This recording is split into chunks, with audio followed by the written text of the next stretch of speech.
Nellore rural శాసనసభ్యులు Kotamreddy Sridhar Reddy hat trick ఎమ్మెల్యేగా గెలిచినందుకు కోటంరెడ్డి శ్రీధర్ రెడ్డి మరియు కోటంరెడ్డి గిరిధర్ రెడ్డి సైన్యం రాజరాజేశ్వరి అమ్మవారి దేవస్థానం నుండి పాదయాత్రగా తిరుమలకు బయలుదేరి వెళ్లారు. మూడోసారి శ్రీధర్ రెడ్డి గారు ఎమ్మెల్యేగా గెలిచినందుకు చాలా ఆనందంగా ఉంది. దానికి రాజరాజేశ్వరమ్మ దయ కృప ఉన్నందువల్ల ఈ మూడోసారి గెలవడం జరిగింది. ఎల్లవేళలా అమ్మకి ఎప్పుడు కృతజ్ఞతగా ఉంటాము.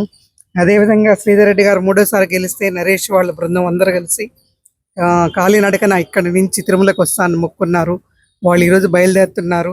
వాళ్ళ ప్రయాణం ఎలాంటి ఇబ్బందులు లేకుండా హ్యాపీగా జరగాలని కోరుకుంటాను. వెంకటేశ్వర స్వామి కూడా అనుగ్రహం కూడా అందరికీ ఉండాలని, అదేవిధంగా శ్రీధర్ రెడ్డి గారు కూడా ఉండాలని కోరుకుంటున్నాను. మరిన్ని అప్డేట్స్ కోసం మన HN9 టీవీ ఛానల్ని సబ్స్క్రైబ్ చేసుకోండి.